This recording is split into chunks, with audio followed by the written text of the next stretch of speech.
Hi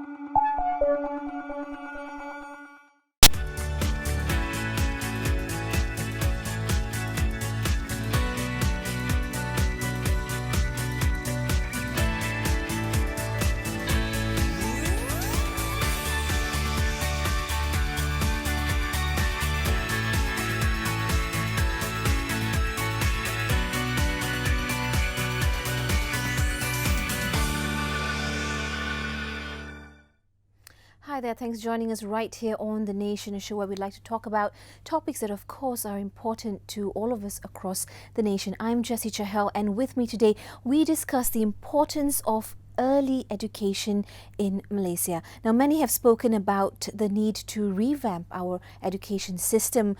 More so, our Prime Minister, Tun Dr. Mahathir Mohamad, recently acknowledging that it is outdated. However, most of the conversations and suggestions seem to revolve around national schools, that is of course at the primary and secondary levels and beyond. But what if we take a look at perhaps inculcating these lessons at an earlier stage? Experts believe any form of revamps should of course start from preschool, and those are the formative years of a child's mind. Joining us today in the studio is Mr. Mohinder Lamar, who has over 40 years of experience in early childhood education and is Dika College's senior lecturer. Welcome to the show, Mr. Mohinder. How are you today?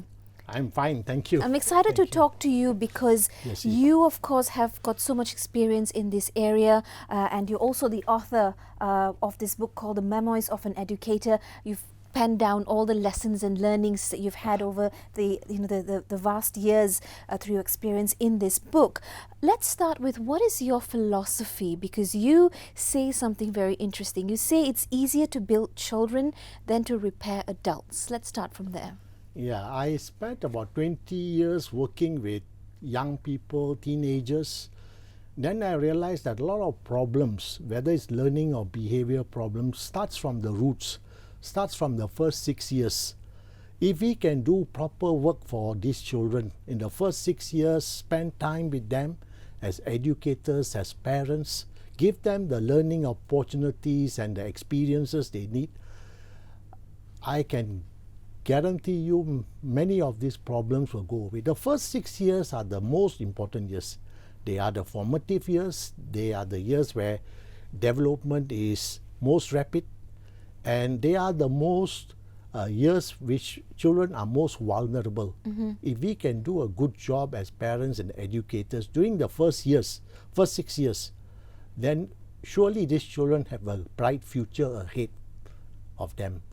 What is known as ECE, early childhood, right, or the education at this level, is something that it's a growing industry now. It's become rather big in countries like Japan, Finland, even close to us in China.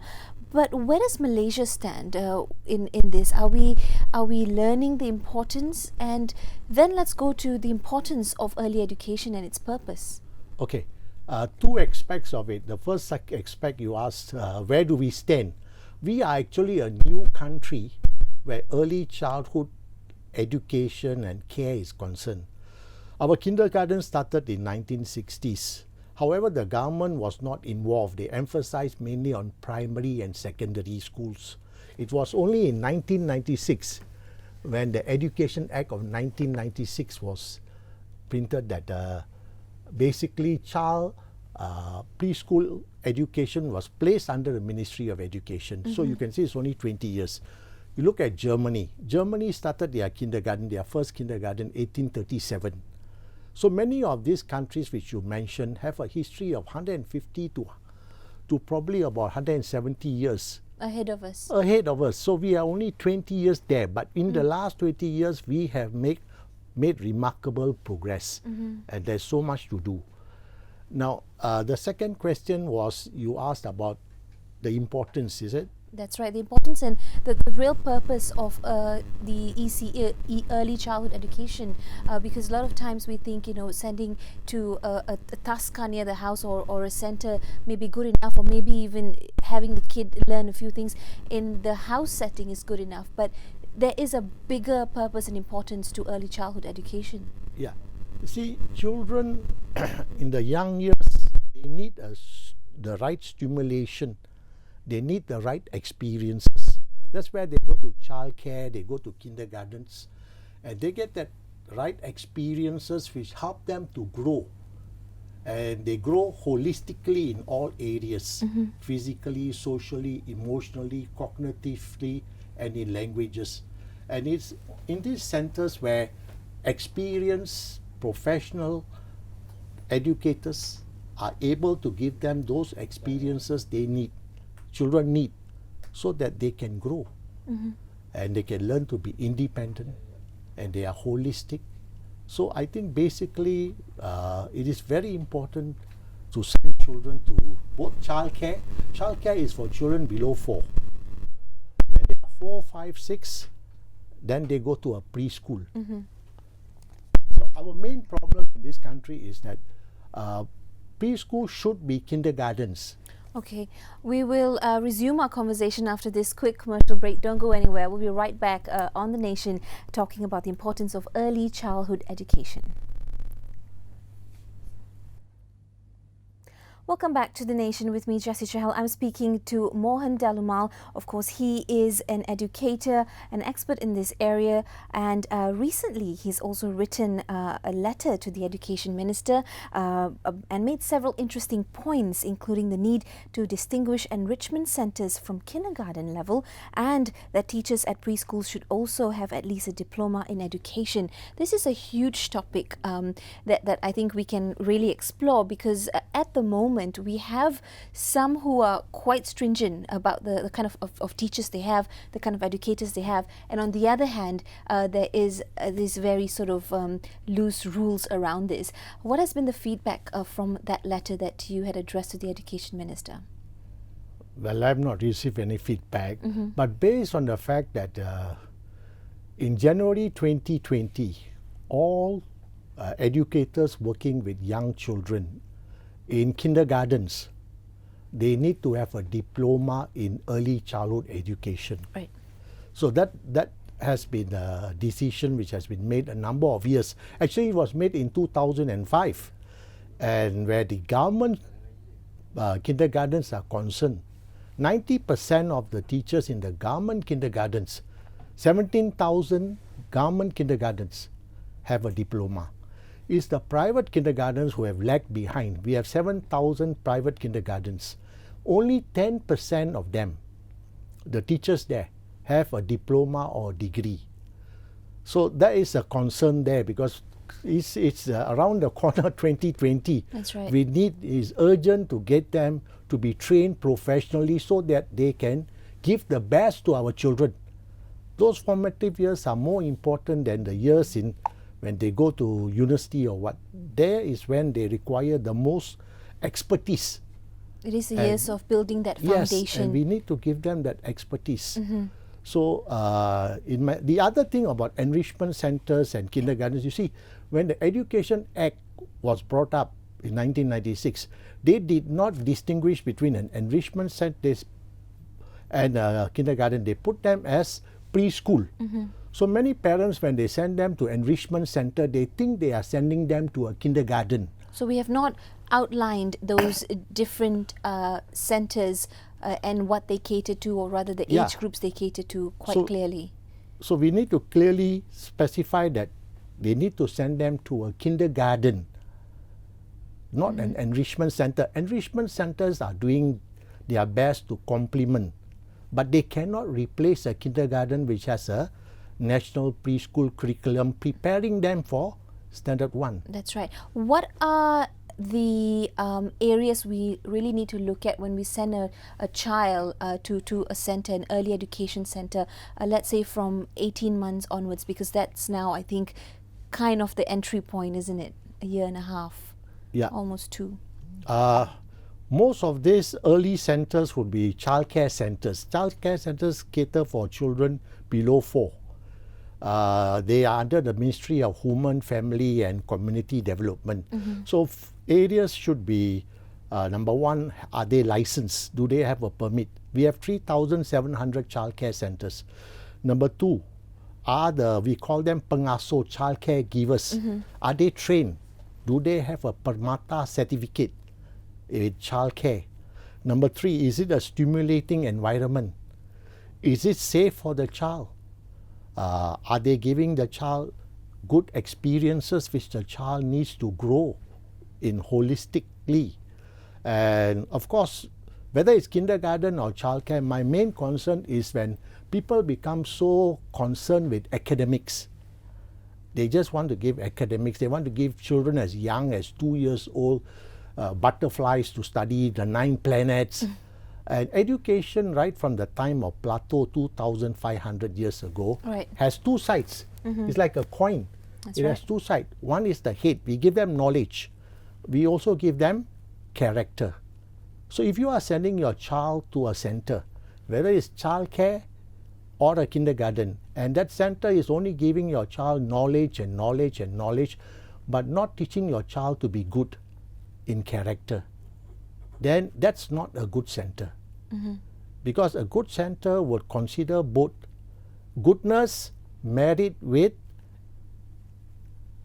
intelligence to produce a wise man or wise woman. That's what Plato said. That's right. So I'm very concerned about centers who emphasize too much on academic but forget about character and personality development. And these are over 3,700 centers or so you had mentioned. We have 3,700 childcare centers in Malaysia. And not all of them are on the ball with this qualifications and having the right accreditation. Yes, I think the ministry is also looking into that in terms of their registration, qualified personnel. Malaysian Childcare Association is also helping them, but there are many also who are not registered, because this childcare can be home-based, can be institution-based, we have 100 over childcare centers in the workplace, and they are community-based. So again, it's important for childcare, those who are providing childcare, to look for help. What would you say are some of the major challenges or issues we have in these areas of childcare and early childhood education, preschool, kindergarten?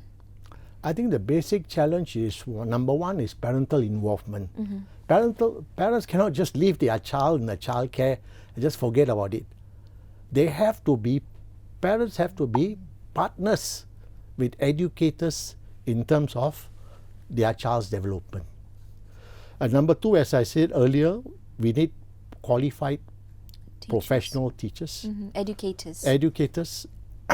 Of course, third thing, we need an environment which is stimulating, where we don't want to be so structured that they are doing worksheets. We want them to be creative.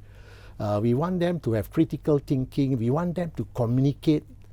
We want them to have soft skills. We want to build their personality, their self-esteem, their character. So these are some of the challenges we are having. We cannot have a center which is so structured that children just go there to do worksheet, and they are so academically inclined. If we could have a perfect example, if we could benchmark to a perfect case, a live case, which example from perhaps which country or a center would you like to see our education system emulate? Well, we have always been eyeing Finland and Norway. I mean, they are some of the best because they emphasize on play. And children, learning through play. Yes, and children enjoy play. It's natural to them. They're curious, they're explorative, and they learn while they are playing without knowing it. And that's the best way. And they learn all the different skills, the 5 domains, they learn while they are playing. And which are those 5 domains that as I mentioned, the thinking, the cognitive, the social, how to interact with people, emotional, how to express their emotion, their use of hands and legs, gross motor, the use of fingers, the fine motor skills, the use of language. So as they play, then they are able to develop all the 5 areas and develop holistically.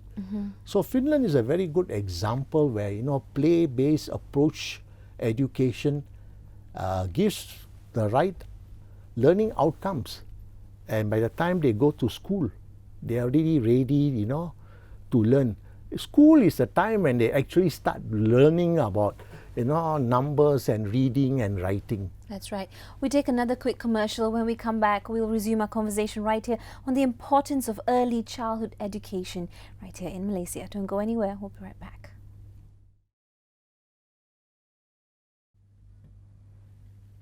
Welcome back to The Nation. Still talking about the importance of early childhood education, better known as ECE, in our country. Where are we and where do we need to head to? How do we upgrade our standards and of course the skills of our educators? With me in the studio, Mr. Mohinder Lamar. He's also authored this particular book called Memoirs of an Educator, where he's penned down some of his experiences over the past 40 years or so. You started out not particularly in this line though. Do explain to us about your journey and why you've chosen to kind of specialize in early childhood education. I started off as a lecturer in Maktab Rendah Sains Mara, and then I left because I felt it was too structured. I started my own school, and for 10 years I ran my school. I had about 1,000 over students. Then it was a spiritual journey and educational journey. I went and did my masters, came out, and then I headed 2 private schools, Sri Muni in Chera, Sri Cahaya in Shah Alam. And subsequently, I realized something in my 20 years or so, that while I was helping these children, I realized a lot of issues related to their early childhood. Which perked your interest in. Yes, that's where 2002 I started training teachers in early childhood. And the last 14, 15 years I have been with Tika College, or College Tika as their senior lecturer, trying to train teachers to think in such a way that their role as educators is not to go and teach, but to go and inspire every child, to make every child believe that they can be someone great. And not to, we don't just need educators, we need people who can put a belief in a child, and inspire the child to reach for the stars. Absolutely. Yeah, that's and right. that's why I went into early childhood educator, because I wanted to educate, inspire educators to change the way they look at education. And this is why you firmly, stress that there are 3 areas that we really must focus on. One is introducing a multi approach to educating young ones. In an environment where, like Malaysians, we have Malay, the Chinese, the Indian, so a multi how would you say, cultural education. That's right. Secondly, you do believe in the transition needs to be kind of firm from early childhood into primary, that being standard 1, and of course also to the segment of children who require special needs education. Yes.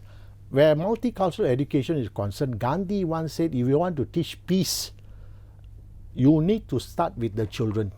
If you want to wage a war against war, you need to start with the children. That's what Gandhi said. We are not doing this at the young formative ages. Yes, we're waiting for high school, secondary school. We're waiting for the national service to teach them about integration and all that. When we should be in preschools teaching them about learning how to accept others.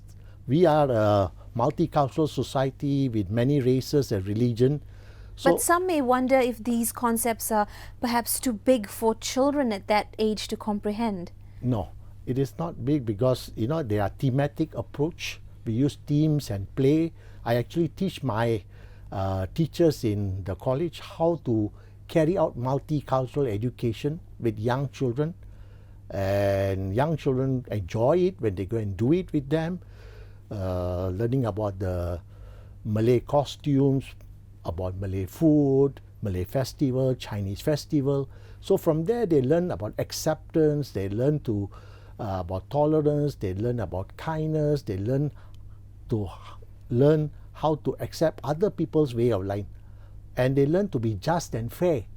And we are in a crossroads of this country, and we should start this. at the ages of 3, 4, 5, teaching them. Introducing them to these Yes. elements. Then you also spoke about from leaving the preschool environment, Yeah. the safe zone, into primary school. Yeah, I think when they will go to primary school, most children are not happy. They want to go back to kindergarten. Right. Say, Mom, can I go back to kindergarten? Why? Because kindergarten is a place where they enjoy themselves. Teachers really take care, small groups, they enjoy. Well, Standard 1 becomes very structured. More still, we find that 3 subjects, Bahasa Melayu, is very tough for children in Standard 1. What I studied in Standard 5, nama khas, nama terbitan, ganti nama, children are studying in Standard 1 now. But they are not prepared for that in kindergarten. Mandarin is tougher. 90% of our children, Chinese children, go to a Chinese school. And many are ill-prepared because the syllabus in kindergarten is so simple. Another important subject is Jawi, Agama. And most kindergartens don't teach children Jawi. But when they go to Standard 1, to They're study expected Agama, they need Jawi. But they don't have Jawi because they have not studied in kindergarten. So we need to streamline. And that's why I told the minister it's high time we put childcare and kindergartens under one roof, under the Ministry of Education. And we streamline to ensure as they move on from childcare to kindergarten, even to primary school, there is no break. There is consistency, there is constancy. That's right. Otherwise, the children are becoming the victims of this system. Absolutely, I can't agree more. But then there's another big sector of kids who require extra attention, and those are the children with special needs. Yeah. 12% of our children, 12% of our children at any age group are children with special needs. And sad to say, our Ministry of Education has not taken good care of them. They need to be in inclusive setting, they need to be in schools where teachers are trained in special education to help these children. They need to be in the mainstream with the normal children, the typical children, where they get the best learning. But sad to say, they are not there. So that becomes an issue when children with special needs have no place, they are marginalized. That's right. So a more inclusive environment. More inclusive that starts from the to early ensure years that as these well. children are in the, and of course teachers must be trained. Yes. You know, they must be, Jessie, they must be trained how to identify. They must be good in observation, evaluation, identifying these children so that early intervention can take place. Rather than casting them aside and away from the other children. I met a teacher who is a graduate in science, and he never heard about the word autism. So he was asking me, what is autism now? He's a Bachelor of Science with Education. Yeah. And he has never heard about autism. So I'm asking, what's happening to our colleges? Are they actually preparing? That's right. So, of course, it is clear to see that we still need to revamp or overhaul, perhaps, our education system. And that starts from the very beginning, the early formative years. Yes. Mr. Mohan, thank you so much for being in the studios Thank and you, highlighting these many different aspects, I think, that many of us perhaps, don't really see as intricately as you do. We hope that this discussion also has created some awareness for all of you out there, especially those with young ones going into the education system. Keep it locked on right here on Bernama News Channel for more updates coming your way. Thanks for watching. Thank you, Jessie. Thank you so Thank much. you. Thank God you. bless you.